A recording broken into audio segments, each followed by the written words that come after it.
Graças a Deus, cumprimento a todos com a paz do Senhor, amém? Gostaria de convidar os irmãos a abrir a Bíblia no Evangelho de Marcos, no capítulo de número 14.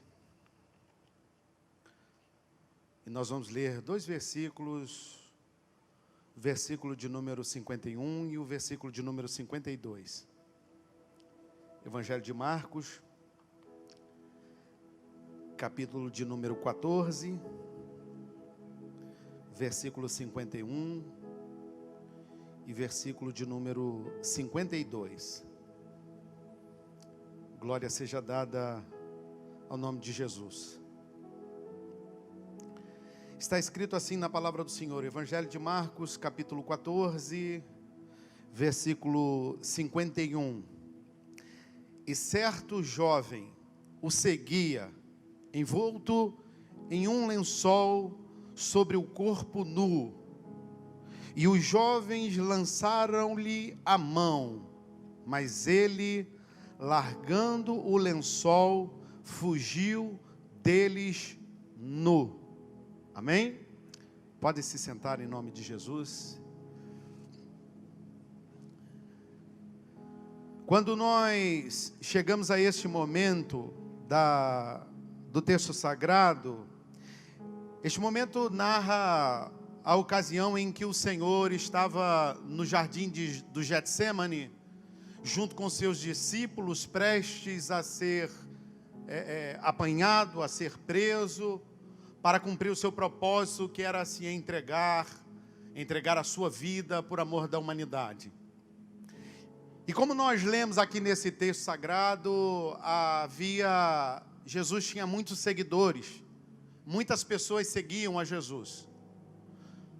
Algumas pessoas seguiam a Jesus por motivos pessoais. Outras tinham outros motivos, porque Jesus era a resposta que esse povo precisava. Esse povo tinha muitos dilemas. Esse povo tinha dilema político, porque nessa ocasião a nação de Israel estava sendo dominada pelo Império Romano. As pessoas desse tempo tinham dilemas de saúde pública, muitas pessoas enfermas, muitas pessoas doentes, o que acarretava também um terceiro problema, um terceiro dilema, que era dilema socioeconômico. Lugar, pessoas, talvez com uma bela condição financeira, enquanto grande parte da população vivia em situação muito difícil. Mas, sobretudo, esse povo, o povo de Israel, vivia um dilema espiritual, porque Jesus era a resposta para um longo período chamado por nós, conhecido hoje teologicamente por nós como período interbíblico, um período onde havia um silêncio de Deus para com o seu povo. A voz profética havia se calado. E quando Jesus surge no cenário para o povo de Deus, para o povo de Israel nessa ocasião, esse povo tinha muitos dilemas, esse povo tinha muitos anseios, e por conta disso, muitas pessoas seguiam a Jesus. Porque, segundo a expectativa, porém não respondendo aquilo que eles desenvolvia nos seus pensamentos e nas suas imaginações, mas ainda assim, Jesus tinha resposta para todos os seus dilemas. Jesus tinha resposta, e nós já ouvimos aqui essa noite, para problemas socioeconômico e politicamente. Nós já ouvimos o Senhor falar conosco aqui nessa noite. Jesus tinha problema para as questões de saúde, para as questões espirituais. Jesus tinha resposta para as necessidades que o povo tinha de saber por que e como estavam vivendo aquela situação. Por isso, multidões afluíam seguindo a Jesus.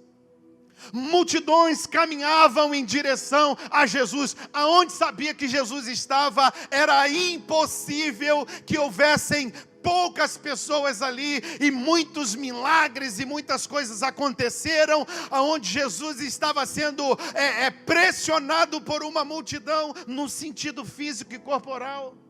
E algumas vezes ele se retirava, se afastava, por exemplo, como o episódio da praia, ocupando um barquinho, porque uma grande multidão o seguia. E hoje nós sabemos que não é diferente.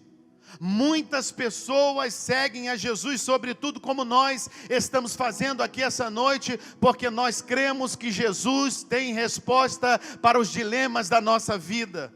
Jesus tem a direção, Ele tem a condução para os problemas, para os dilemas que nos surgem e que muitas vezes nos surpreendem. Jesus tem resposta para tudo. E por isso muitos os seguem. E por isso nós estamos aqui essa noite. Mas aos seguidores de Jesus havia uma orientação. Aos seguidores de Jesus havia um aviso, uma cautela que os seguidores de Jesus precisavam ter na sua caminhada.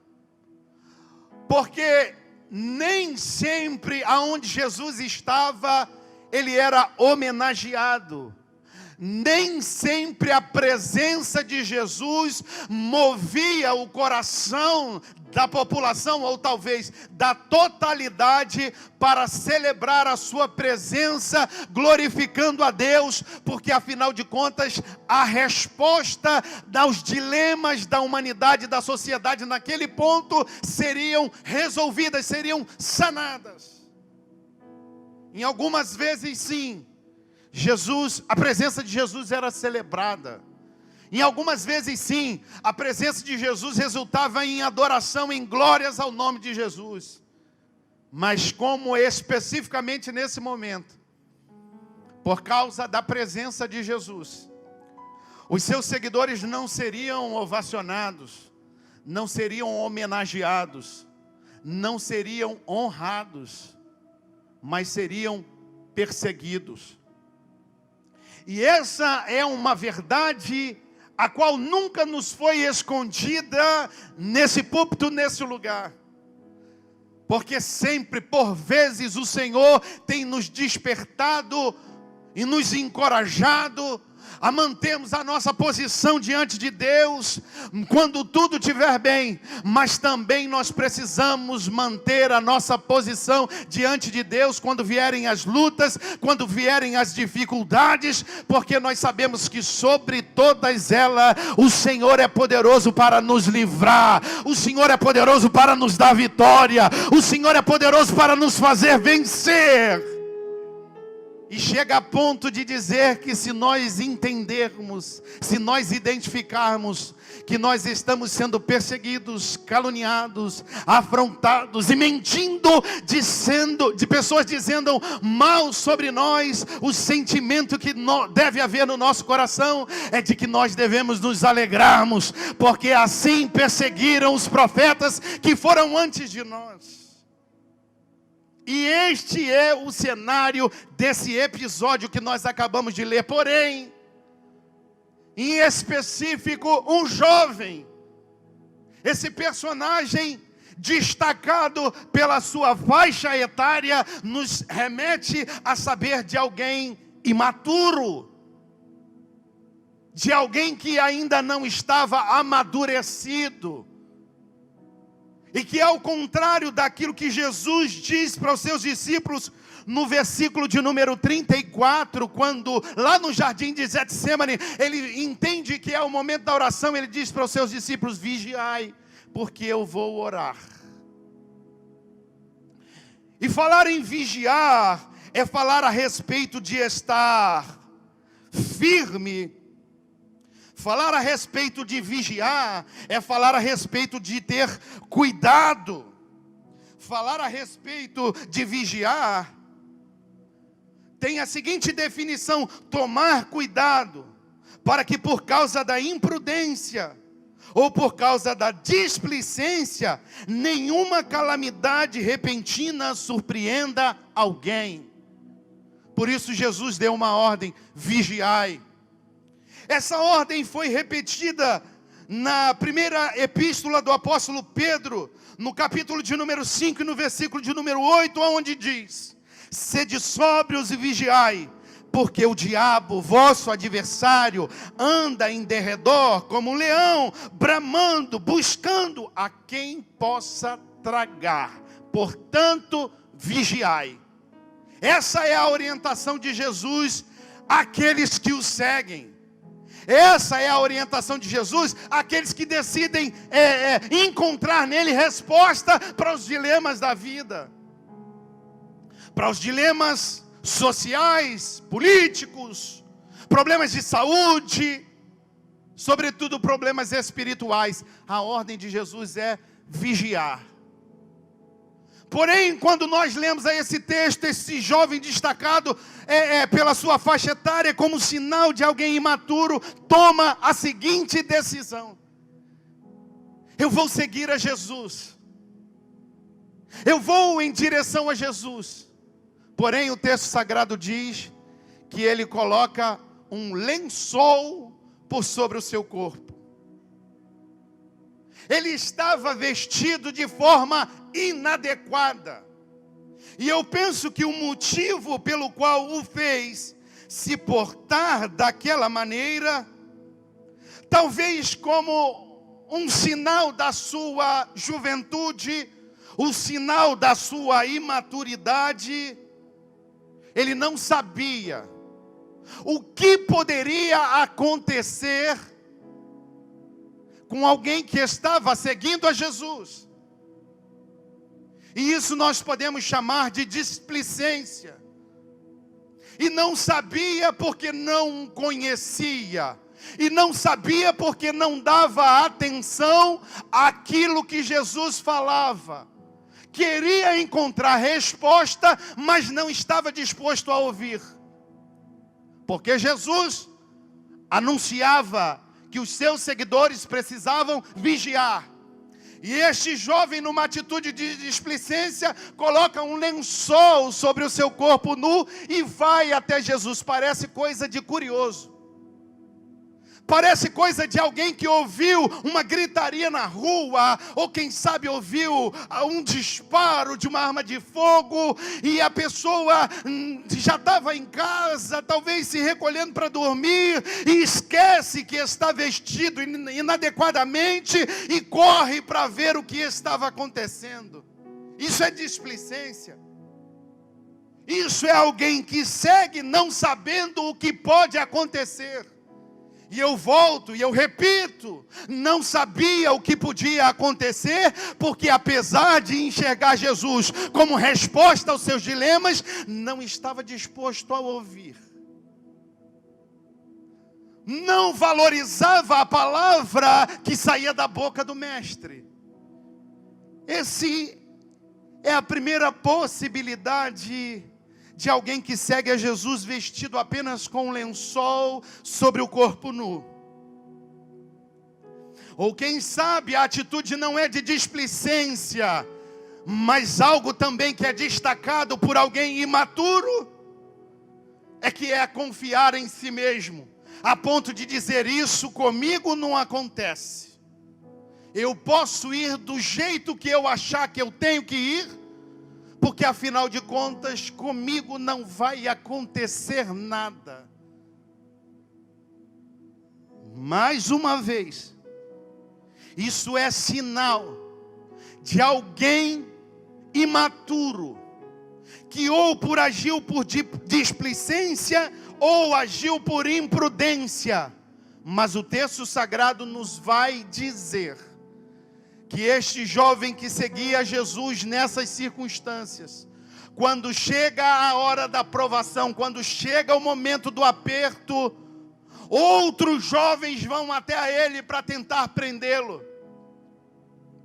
E aí, quando esses jovens se aproximam para tentar prendê-lo, a cobertura que ele imaginava que tinha, a proteção que ele pensava ter, O resultado da sua displicência, o resultado da sua imprudência, é que aquilo que ele pensou ter como cobertura sobre si, ficou nas mãos dos jovens.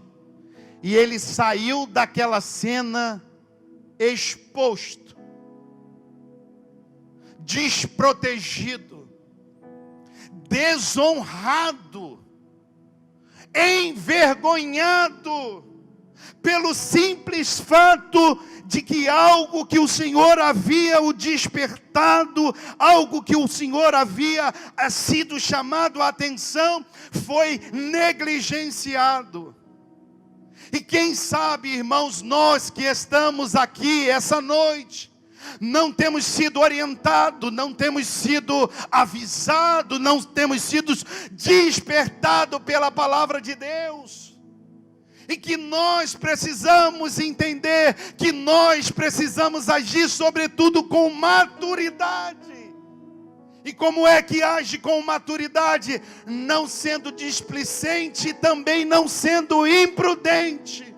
Porque afinal de contas, a vigilância deve nos preparar, deve nos guardar de alguém cuja Bíblia diz que está disposto a matar, a roubar, a destruir a nossa vida.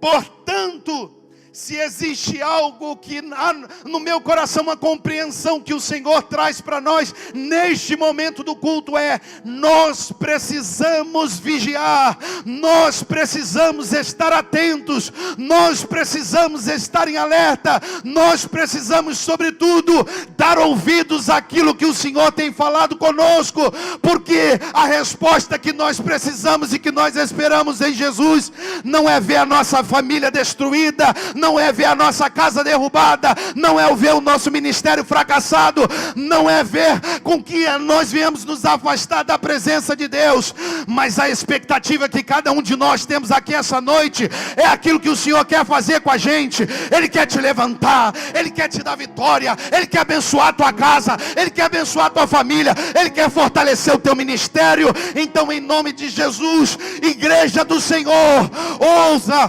dê ouvido àquilo que o Senhor tem falado conosco, porque nós precisamos nos guardar, nós precisamos nos proteger, nós precisamos nos preocupar com a cobertura espiritual, sobretudo na nossa vida, porque vestimenta é o mesmo que cobertura. É uma consciência que nós precisamos ter da realidade do mundo espiritual. Vestimenta é o mesmo que proteção que nós precisamos desenvolver sobre a nossa vida. E vestimenta também é símbolo de honra. Pessoas eram honradas e destacadas pela maneira como elas estavam cobertas. E o Senhor tem uma resposta, e o Senhor tem uma palavra para a sua igreja nesta noite, que eu tenho certeza que muitos aqui, a maioria, e quem sabe todos que estão aqui, entendem a necessidade de estarem cobertos espiritualmente, sobretudo com o sangue de Jesus sobre a nossa vida, porque os planos do diabo para nós serão frustrados pelo poder que há no nome de Jesus, porque nós somos a igreja lavada e remida no sangue do Cordeiro. Um preço alto, um preço de sangue foi pago por nós, e nós estamos debaixo dessa cobertura espiritual de Jesus para nós. Mas a palavra de Deus também nos apresenta uma cobertura que está proposta para nós na carta aos Efésios, no capítulo de número 6, a partir do versículo de número 10, e eu quero destacar aqui pelo menos 3 principais áreas de proteção dessa vestimenta que, segundo a Bíblia, é chamada de armadura de Deus. Efésios capítulo 6, versículo 10 diz assim: no demais, irmãos meus, fortalecei-vos no Senhor e na força do teu poder, revesti-vos de toda a armadura de Deus, para que possais estar firme contra as astutas ciladas do diabo. Porque não temos que lutar contra a carne e o sangue, mas sim contra os principados, as potestades, contra os príncipes das trevas desse século, contra as hostes espirituais da maldade nos lugares celestiais. Olha o que o Senhor está dizendo para nós: revesti-vos de toda a armadura de Deus. Armadura de Deus, vestimenta, cobertura de crente é a armadura de Deus. Não é vestimenta imprópria, não é vestimenta de imaturidade, não é vestimenta de displicência, não é vestimenta de imprudência, é a armadura de Deus. E essa noite eu quero dizer para você que Deus tem armadura para a sua vida, Deus tem proteção para a sua saúde, Deus tem proteção para a sua vida espiritual, Deus tem proteção para a sua vida, para o seu corpo. Deus tem armadura para nós aqui essa noite. Porque os ataques do diabo vêm pelo menos em 3 principais lugares. Principal lugar, ou quem sabe um dos lugares pelo qual o inimigo, aquele que quer roubar, aquele que está bramindo como leão, procurando a quem possa tragar, um dos principais lugares aonde ele vai atacar a gente é na nossa mente. Ele procura agir no nosso racional. Ele procura fazer com que a gente tenha uma compreensão a respeito de cada circunstância que nos levem a tomar atitudes talvez impulsivas. Mas essa noite, os seguidores de Jesus que estão aqui essa noite têm proposto para si, para proteger a sua cabeça figuradamente. A armadura de Deus fala a respeito de um capacete chamado capacete da salvação. Irmão, eu não sei como o inimigo tem tentado trabalhar na sua mente, eu não sei como ele tem tentado trabalhar na sua razão, eu não sei que tipo de preocupação ele tem trazido para você, eu não sei que tipo de medo ele tem trazido para você, mas viste essa noite o capacete da salvação e saiba que aconteça o que acontecer, o teu nome está escrito no livro da vida. E se nós ouvirmos hoje o toque das trombetas do arrebatamento, vai ficar tudo para trás. Pode ficar com a minha casa, pode ficar com o meu carro, porque não há nada melhor que Jesus. E a hora da igreja está chegando. Então revista-se essa noite com o capacete da salvação.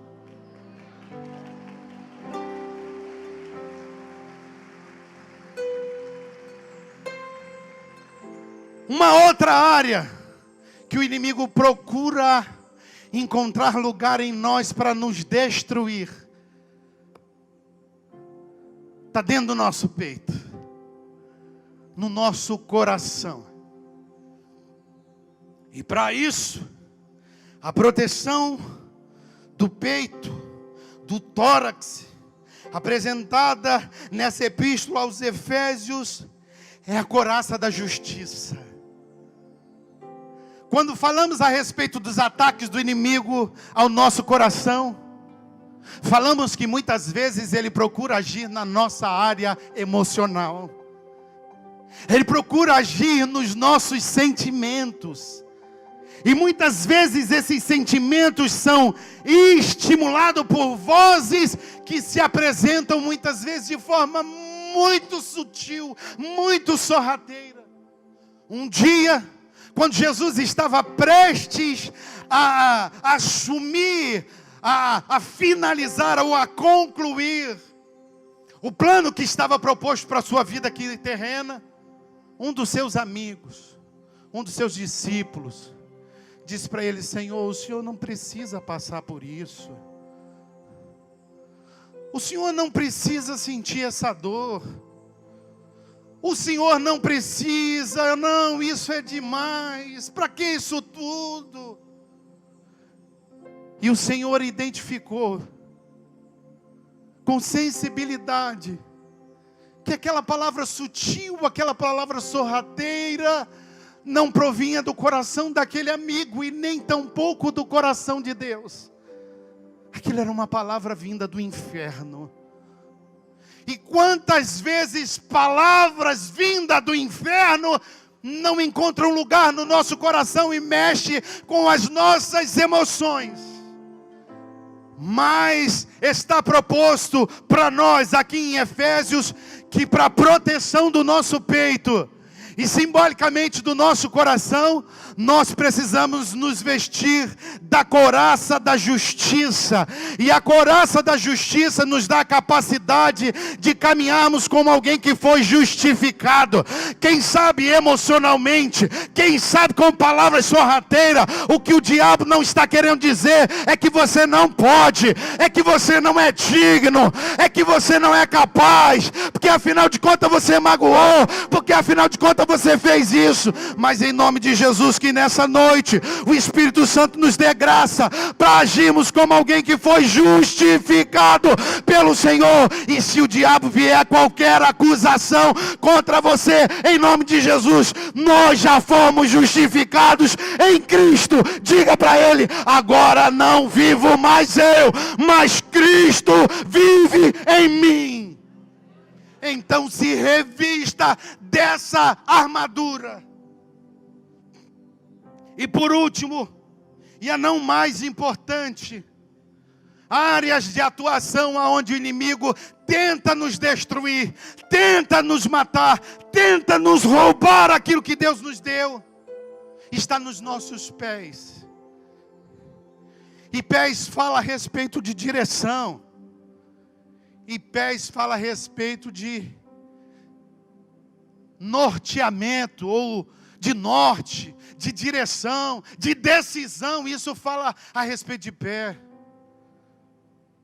E quantas vezes nós não temos tomado decisões baseado nas muitas vozes que nós ouvimos, baseado nos muitos direcionamentos que nos são surgidos, sobretudo hoje, com o advento da internet. Mas existe uma armadura para quem quer decidir, para quem quer nortear a sua vida, para quem quer saber em que caminho seguir. E a peça dessa armadura, para cobrir e para proteger os pés, é que nós devemos ter, está escrito no versículo de número 15, calçado os nossos pés na preparação do Evangelho da paz.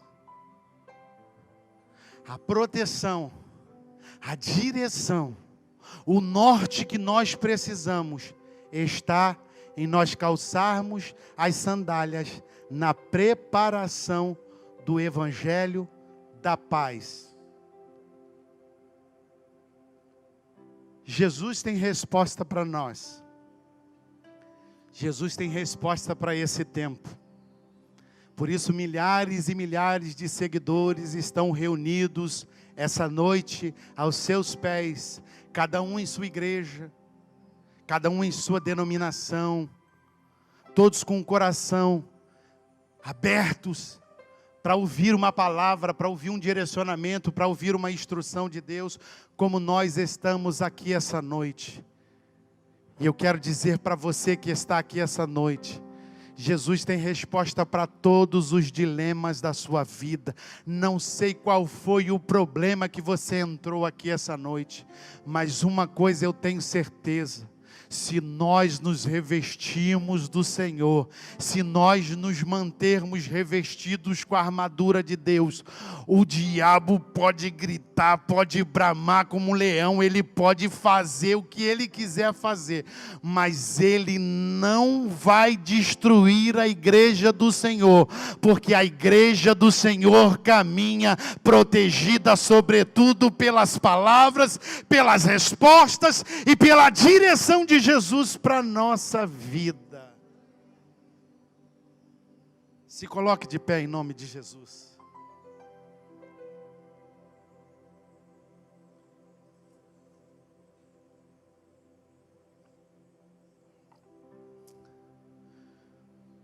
Eu não sei o quanto você tem entendido a necessidade de como um seguidor de Jesus está revestido, está protegido, porque ao contrário desse jovem, você sabe que nós estamos numa batalha. Nós lemos aqui essa noite, não é contra a carne nem contra o sangue, mas são com potestades do mundo espiritual que estão intencionados em destruir a nossa vida. E a gente não pode caminhar nem displicente, sem saber o que pode acontecer, porque a palavra de Deus nos orienta que nós precisamos andar vigilante. Jesus disse para nós: no mundo tereis aflição. Mas ele também disse: mas tem de bom ânimo, porque eu venci o mundo. E não é isso que você quer? Você não quer vencer? Você não quer vitória? Então nós precisamos nos despertar para essa verdade. Não é displicente, também não é imprudente. Dizendo comigo não, porque um dia Pedro disse isso: Senhor, todo mundo aqui pode te deixar, mas eu de maneira nenhuma te deixarei. Porém, que bom que Pedro deu ouvidos às palavras de Jesus, que disse assim: Pedro, você não sabe, mas ainda essa noite, antes que o galo cante, por 3 vezes você vai me negar. Displicência e imprudência não faz parte da vida do cristão. Cristão que é vencedor, caminha revestido com a armadura de Deus. E a armadura de Deus tem proteção para a sua mente. A armadura de Deus essa noite tem proteção para os seus sentimentos. E a armadura de Deus essa noite tem direção para a sua vida neste lugar. E quem sabe você entrou aqui essa noite não sabendo de que o mundo espiritual é uma realidade. Não sabendo de que o mundo espiritual, ele é uma realidade e ele luta contra mim e ele luta contra você. Mas essa noite, você sente a necessidade de receber o revestimento espiritual, para que essas hostes espirituais da maldade não derrotem você, não derrote sua casa, não derrote seus negócios, não derrote sua família. Essa noite, você tem a oportunidade de dizer assim: eu nunca entreguei a minha vida para Jesus, mas essa noite eu quero fazer isso. Se você pensa assim, eu te convido, saia do seu lugar em nome de Jesus e venha aqui na frente.